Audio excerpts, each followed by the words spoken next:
la vie va continuer normalement. J'ai l'impression que les gens ne comprennent pas réellement ce que ça veut dire. Tu es un professionnel, tu es en Coupe d'Afrique des Nations. On t'appelle un matin, on te dit ton père vient de mourir. Tu fais quoi?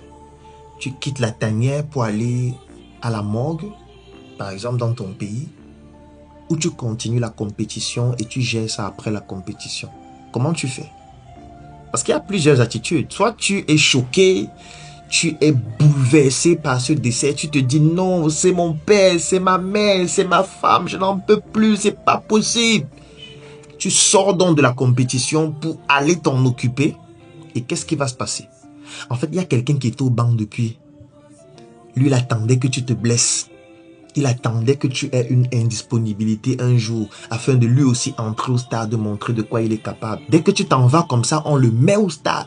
Il arrive au stade, il fait des choses époustouflantes pendant toute la compétition. Il marque 5 buts. Et désormais, il devient le titulaire.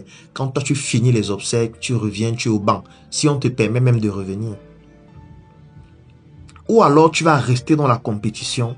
Lors du prochain match, tu vas mettre un bandeau noir avec la photo de ton père dessus, la photo de ta mère. Et pour lui rendre hommage, tu vas travailler dur, marquer 2 buts pour lui rendre hommage. Qu'est-ce que tu vas choisir de faire? Te battre pendant la compétition, donner le meilleur de toi, avoir le hemlé, comme on le dit au Cameroun, pour pouvoir honorer ton père qui vient de mourir, ta mère qui vient de mourir, ta femme qui vient de mourir pendant le match, en te battant et en donnant le meilleur de toi, pour que d'où elle se trouve, d'où il se trouve, cette personne puisse être fière de toi. Ou alors tu vas déprimer, tu vas te rouler au sol, tu vas pleurer en disant je n'en peux plus, tu vas tout arrêter. Qu'est-ce que tu vas faire? Je voudrais que tu me donnes ton avis en commentaire. Parce que la façon dont tu vas te comporter détermine comment est-ce que ton avenir sera. Et c'est la même chose en entreprise.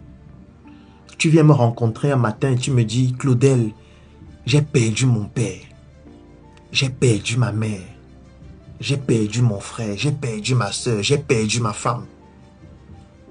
En tant que quelqu'un d'humain, je te dis mes condoléances. Qu'est-ce qui s'est passé?